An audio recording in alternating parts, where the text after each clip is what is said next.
welcome everyone to Insights with C5 Insight. Today, a hot topic, leads. So, when we were talking about leads, Malcolm very nicely brought up, what does Microsoft say leads are? Yeah, and I can rhyme it off, but That'd be that's a lie. I'm fantastic. gonna read it because I don't have it off the top of my head. You're not Leads are gonna. potential customers who have shown Uh-huh. interest in your product or services. Leads are the first step in the sales process, and then you can use sales to manage leads. That's essentially it. So that to me lends itself to all kinds of interpretations. For me, the leads are potential customers. So that branches into, do you mean people who aren't currently customers and that have never done business with you? Or does it mean people who are current customers or are not current customers and they have an interest in doing business with you, which I think is an important determination because those are two very different things. So I think there's I think that's the issue with leads from my stance is there are so many interpretations of what a lead is Mhm. that I think organizations get into trouble or challenge in trying to define it. And Yeah. I think with Microsoft's definition, especially using potential customers, when you think of the out-of-the-box lead forms that contain the existing account or existing contact or parent, I think it's parent account, parent contact. The fact that those show up automatically, I think that also lends extra confusion because, in my opinion, if those are there, that's implying that they could be existing customers, not potential, which I know that they're kind of the same, but again, even just in that 30 seconds, that's more confusing than what we had before. And as we were talking about on the other issue that we were looking at right before this, potential customer is a legacy, we'll call it a column, but back then, 10 years ago, field on, say, the opportunity table / entity back then that was called potential customer, which has now been replaced, supplanted by parent account, parent contact. So I know we're talking about leads and I said opportunity. I meant that, but it's the whole concept of when you qualify it, you're going to create an opportunity record. So is it because the wording is a little outdated in the definition and that they've got so much else going on with Copilot and all the other initiatives? We just haven't gone back to replace the word customer with business. Right. Is it really potential business? Is it really about the future opportunity that we're trying to cultivate? I don't know. I guess it depends on use cases, right? And something that one of the businesses that I worked with many years ago, one of the things they were challenged with is, okay, this is a potential customer, but I can only associate one contact with it. What if I know multiple people that are there? So that implies I got to go ahead and create an account and a contact and contacts for each of them, and then associate one of them back to the lead. So that messaging is also very confusing because you can only have one account, one contact. Yeah. And it's a common item that comes up. I know we hear it a lot, right? And one of the exercises we try and go through is let's get on the same page about definitions. And it's always an interesting conversation because even people on the same team tend to say, well, I perceive a lead to be this. And somebody else says, never thought about it that way. I always thought it was this. So that's an interesting point. I know the way I've tried to frame it, for better or worse, I don't know, but the way it seems to work well is to say that a lead is when you think you can sell something, right? So it's that I was on my way to work and I saw a new place. Let's call me a flooring company, and I saw a new building going up. I could maybe sell a floor to that place because they're literally constructing the building right now. So I'm going to go back to the office and I'm going to create a lead for that location because I think I could sell it. I don't know anything about them. I don't really know who's putting up the shop. I now have to do all this research and try and figure it out. And when we do that research and we get to the point where we say, okay, I know who it is. They, in fact, are in the market for a floor. They want the kind of flooring that I can provide and whatever else you need to validate. Now we're at, okay, I'm going to actively pursue that and try and sell them a floor that we carry. To me, that's the defining point at, okay, now we're going into an opportunity. I'm trying to pick a specific flooring, I'm trying to give them a quote, I'm doing all those things. So that flow seems to make sense to people, but I also respect that different companies could have different definitions. And I don't fault Microsoft for having a vague description, because they can't build a single system that's going to work out of the box for every single organization. Everybody's got to customize it a little bit. And I think that's where this kind of comes in. But having that consistent definition, I think, is really important inside every organization, to me. Yeah, and I think, and we definitely don't have time to go into this, but the complexity that has been added by customer insights and the way it deals with, relegates, I'm not sure what the exact right word is, for leads, as well as the fact you can't get to, you can't regard a record to a lead in Copilot in Outlook. So yeah, I know, it's bizarre. Wow. So what's up with that kind of thing, Yeah. right? Copilot. Oh, the Copilot. It's a Yeah. topic for another day. Oh yeah, many days, many days. Yeah. Yes. So what's our thought process around what organizations should do, right? So what I'm hearing us say is you need a consistent definition. Your Mhm. organization needs to figure out what does lead mean to you, and how are you treating it, and what is your process around it? What other things do organizations need to consider when they're thinking about the lead process, we'll call it?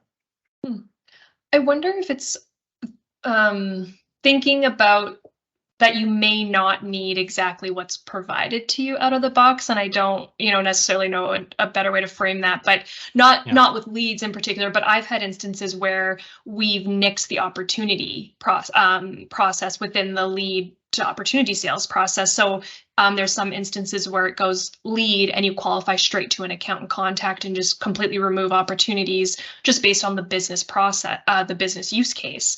So maybe it's thinking through when you are finding that consistent definition, maybe consider you may not need necessarily everything that Microsoft is kind of providing out of the box. There might be areas you may need to just not use based on your use case.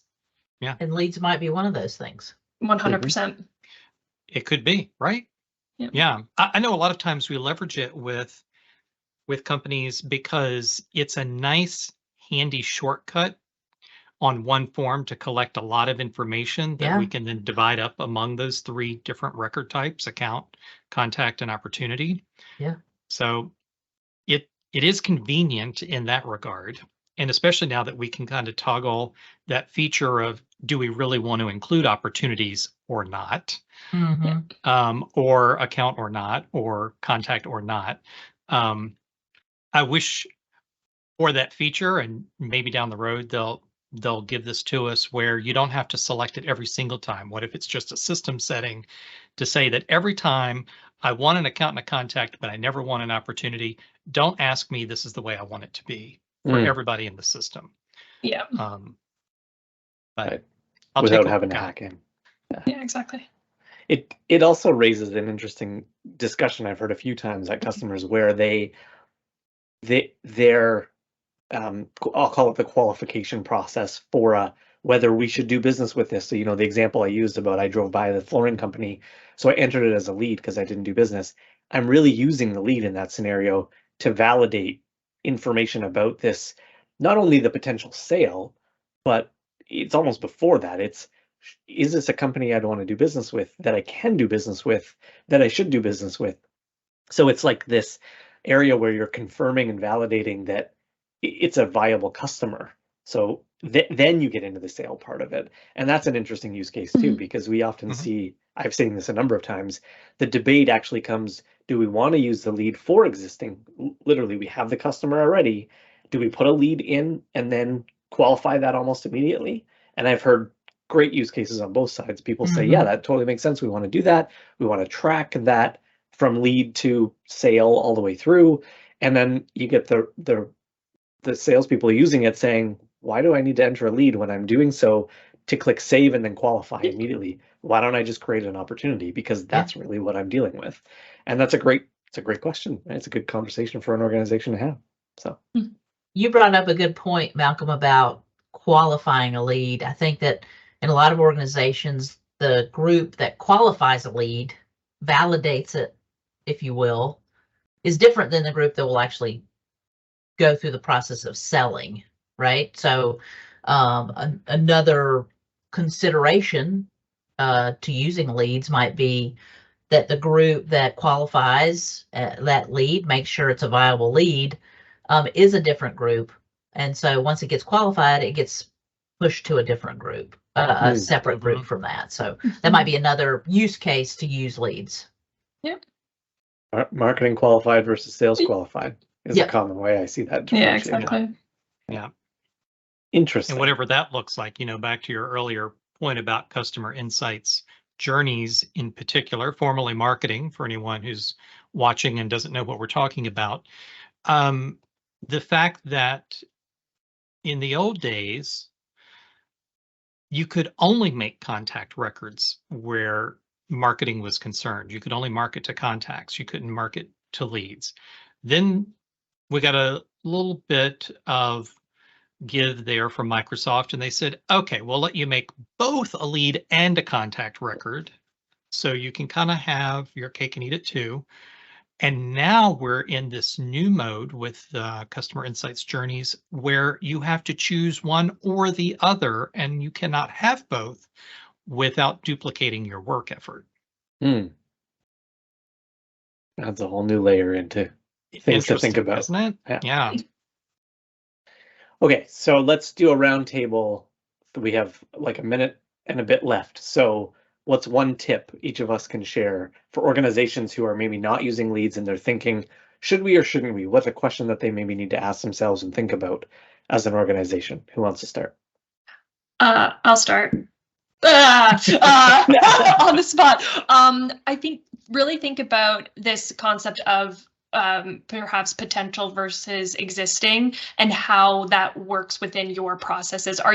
Do you frequently have just your existing list that you're kind of re-upping into new opportunities, or are you frequently getting new? If think through that in your business processes. Good call. Others?